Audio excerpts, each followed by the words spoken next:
Notre prochain invité, c'est M. Guillaume Larochelle, qui est responsable au Centre de développement du soccer de Montmagny. Guillaume, bonjour. Bonjour, ça va bien? Ah, bien, merci. Et toi? Oui, super. Guillaume, merci d'être là. Je voulais t'entendre parce que, je l'ai dit, là, responsable du Centre de développement du soccer de Montmagny, et tu es déjà venu nous en parler d'ailleurs, que ça va très bien au niveau du soccer. Oui, bon développement, oui. Oui. On travaille avec la région d'Évis. On en parlera un petit peu plus vers la fin de l'entrevue. Mais la semaine dernière, on nous annonçait que le projet de réalisation du dôme, c'était le toit au-dessus du centre multisport La Prise. Après ça, on a pensé que ça ne faisait pas parce que le terrain ne pouvait pas accueillir une telle structure. Le projet s'est transporté derrière l'école Cazot. Et là, le centre de services scolaires, la MRC et la ville de Montmagny annonçaient que ce projet était abandonné en raison des coûts. On sait, là, on entend ça partout, que l'augmentation des coûts se fait partout. Et là, moi, je voulais t'entendre parce que c'est pas une bonne nouvelle, on le sait, puis Mme Bégin était avec nous hier pour nous en parler. C'est pas une bonne nouvelle. Toi, tu reçois ça comment, comme responsable du Centre de développement de soccer de Montmagny? Bien, c'est sûr que c'est une déception en soi, parce que nous, on regarde là, depuis 4 ans ce qu'on a développé au niveau du soccer à Montmagny. C'est en plein essor. On atteint notre plein potentiel cet été et on était rendu à la réflexion et même à la réalisation de faire du soccer à l'année. Parce que nos jeunes, maintenant, c'est plus uniquement des jeunes qui veulent jouer au soccer l'été. Il y en a qui, c'est devenu une passion, ils veulent jouer à l'année. Et on avait beaucoup de beaux projets. Depuis que c'était annoncé, ce projet de dôme-là ou cette possibilité-là, on avait travaillé fort de notre côté pour développer plein de projets liés au soccer automnal, hivernal, et en collaboration avec le milieu scolaire. Donc, voir le projet abandonné, bien, c'est sûr qu'à la base, c'est une déception. Puis les gens qui étaient à la rencontre, parce qu'on était plusieurs organismes sportifs à la rencontre, puis on apprécie le fait qu'on était rencontrés, on nous a annoncé en premier lieu, parce qu'on aurait pu être des futurs partenaires. Ben oui, et des futurs partenaires. La déception était généralisée, là. Les clubs sportifs qui étaient là, tout le monde avait une vision d'avenir par rapport à leur sport. Donc, d'abandonner ce projet-là, c'était unanime que c'était quand même une déception. On comprend l'aspect là, des restrictions budgétaires, surtout dans le domaine public, mais on reste avec l'impression que c'est une occasion manquée, étant donné qu'il y a des subventions qui venaient avec ça, des subventions sur des infrastructures scolaires. Il y avait de l'argent du privé qui allait être investi.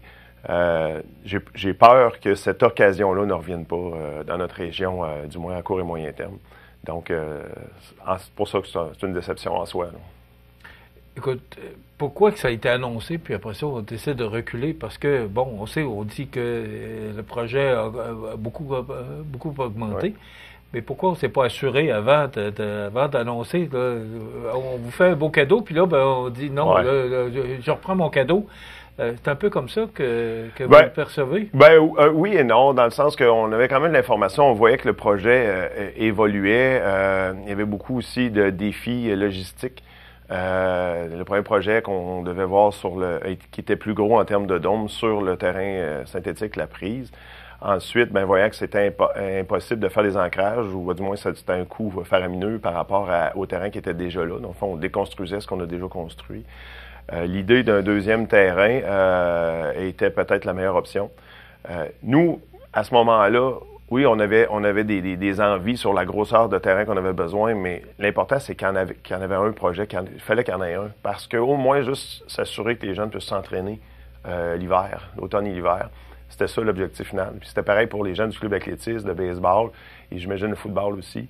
Donc, tout le monde avait commencé, là, dans le fond, à prévoir ce qu'allait devenir leur entraînement dans le futur. Et puis, c'est ça. Donc, les coûts ont changé de par le fait que le projet a changé. Puis là, on voit qu'il y a un manque à gagner, malgré l'investissement quand même des partenaires du milieu. Ça reste que je pense qu'on aurait pu pousser un petit peu, essayer de pousser un peu plus loin parce que l'occasion ne pourra pas se représenter, selon moi. Là. C'est quoi les répercussions? Parce qu'il va y avoir des répercussions. Moi, je vois une répercussion sur un aspect peut-être qu'on n'a pas abordé beaucoup, c'est le nombre de jeunes qui vont étudier à l'école secondaire Louis-Jacques Cazot. J'ai fait une petite analyse. Moi, je gère une équipe, je coach une équipe de soccer. J'ai 14 garçons qui sont finissants en 6e année cette année. Donc, tous des jeunes sportifs. De ces 14 jeunes-là, qui sont de la région de Montmagny, il y en a 8 qui vont étudier au secondaire à l'extérieur de la région l'année prochaine. Donc, c'est 57 de nos jeunes qui choisissent d'aller vers soit une concentration, un sport-études, soccer. Il y en a que c'est dans d'autres sports, mais il y en a plusieurs. Il y en a que c'est en soccer. Et on ajoute à ça, c'est 3 jeunes qui, eux, avaient l'intention d'y aller. On fait des processus, mais c'est pas tout le monde qui y va, qui est sélectionné malgré le talent. Ça reste que c'est contingenté. Donc, c'est 11 sur 14 de ces jeunes-là qui avaient l'intention d'aller à l'extérieur de la région. Je trouve que c'est alarmant comme contexte. Ça, c'est ce qu'on connaît, là. C'est ce que je connais de mon petit groupe. C'est un petit échantillonnage. C'est sûr que c'est pas... On parle de sportifs, là. Je parle pas des jeunes en général, mais la clientèle sportive, elle regarde beaucoup ailleurs. Moi, je trouve ça inquiétant comme citoyen. Et je pense que le genre de projet comme le Dôme, c'est un projet qui aurait pu garder des jeunes dans le coin. Puis il faut le voir à long terme. C'est pour ça que moi, même si je comprends l'aspect des dépenses, moi, je le voyais vraiment comme un investissement. De casser un peu cette courbe-là, on a l'impression qu'il y a de moins en moins d'élèves, donc c'est moins en moins d'élèves parce qu'il y a moins d'argent pour de l'investissement, pour des projets comme ça. Je pense qu'il fallait casser ça, puis un peu virer la roue de côté, puis investir, puis recommencer à attirer des jeunes sportifs qui quittent la région. Ce constat-là, je le fais malheureusement avec mon équipe, mais c'est la première cohorte de jeunes qui sortent du centre de développement parce qu'ils ont commencé à 9 ans, maintenant, ils sont à 12 ans. Ils choisissent leur secondaire, mais je veux dire, c'est la première cohorte. Il y en a plein d'autres qui s'en viennent à chaque année, là. Est-ce que ça va être le même constat? Je ne le souhaite pas. C'est pour ça qu'à l'arrivée d'un dôme nous aurait permis... Nous, on avait des projets de faire un centre de développement, mais à l'année. On avait aussi le projet de s'impliquer au niveau d'une concentration au soccer à l'école. Et aussi de s'impliquer au niveau du soccer civil, c'est-à-dire faire des matchs dans des ligues hivernales qui existent ailleurs. Et on aurait pu avoir ça à Montmagny. Je pense juste que ces 3 projets-là auraient amené beaucoup de soccer à Montmagny. Puis malheureusement, ben là, à court et moyen terme, il va falloir regarder d'autres options pour ces jeunes-là. Là. Parce que ces jeunes-là regardent d'autres options, même parce qu'on ne peut pas leur offrir. Mais là, on parle de soccer beaucoup, là, parce que tu es très impliqué au niveau du soccer. Mais ce n'est pas que le soccer. Tu as parlé de football tantôt. C'est qu'il y a beaucoup de disciplines sportives qui auraient pu avoir lieu exact. Exact. Les gens du baseball étaient présents à la rencontre. C'est des gens qui avaient des beaux projets pour en faire à l'année. On ne pouvait pas jouer des matchs de soccer, mais de l'entraînement, de la préparation, comme il se fait dans certains, comme le Stade Canac à Québec. Un des seuls endroits où on peut jouer à l'intérieur sur une courte surface, du moins pratiquer des éléments. L'athlétisme, il était prévu dans le projet, je dis une piste autour du terrain, mais c'est pas une piste d'athlétisme, c'était ligné sur le gazon, mais c'était la distance parfaite pour s'entraîner pour eux. Tu sais, ces jeunes-là s'entraînent au 2e étage de l'école à courir l'hiver dans des corridors, là. Qui tournent à 90 degrés avec des portes qui peuvent s'ouvrir. Je pense qu'on est rendu ailleurs, de leur donner une petite infrastructure. Là. Avec les gens du club d'athlétisme aussi, il y a une déception là, par rapport à cet élément-là. Mais, mais on regarde quand même en avant. Là, je veux dire, c'est pas une déception qui dit bon, ben on arrête tout. Au contraire, on continue nos activités. C'est juste que c'est l'offre de service qu'on voyait élargie qui ne le sera pas là, à court terme. Est-ce que le complexe, parce que Mme Bégin nous a confirmé que le complexe sportif est en voie de réalisation, là, qu'il y a 40 millions qui est vraiment réservé, là, qu'au niveau du sport, le complexe sportif, le projet est avancé puis il va se faire. Là, je cite Mme Bégin. Est-ce que il n'y a pas des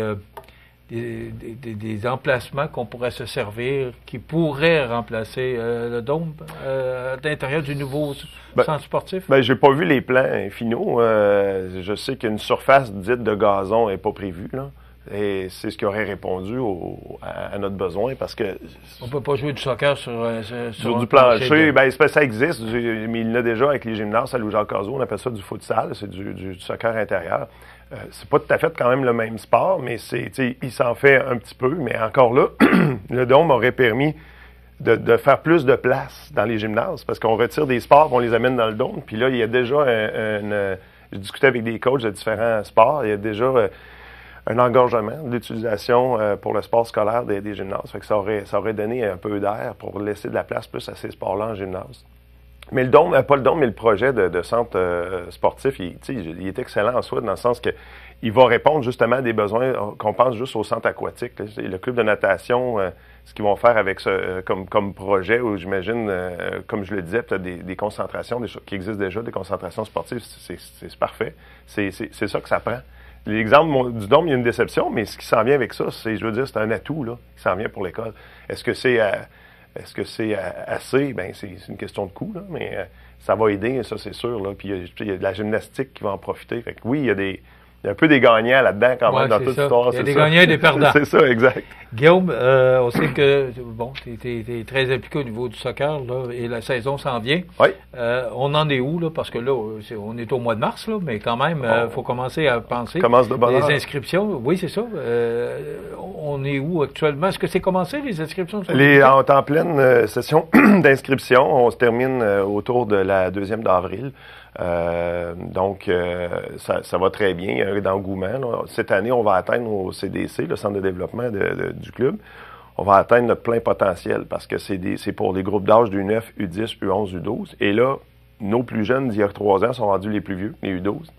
Donc, on va avoir les 4 catégories d'âge à Montmagny.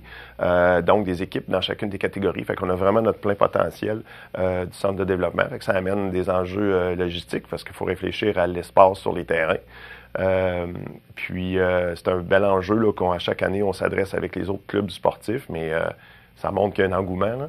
Là. Donc, on est en pleine période d'inscription. Justement, si les gens veulent des nouvelles, veulent s'inscrire, on a une page Facebook qui s'appelle Montmagny-Club de soccer Lévis.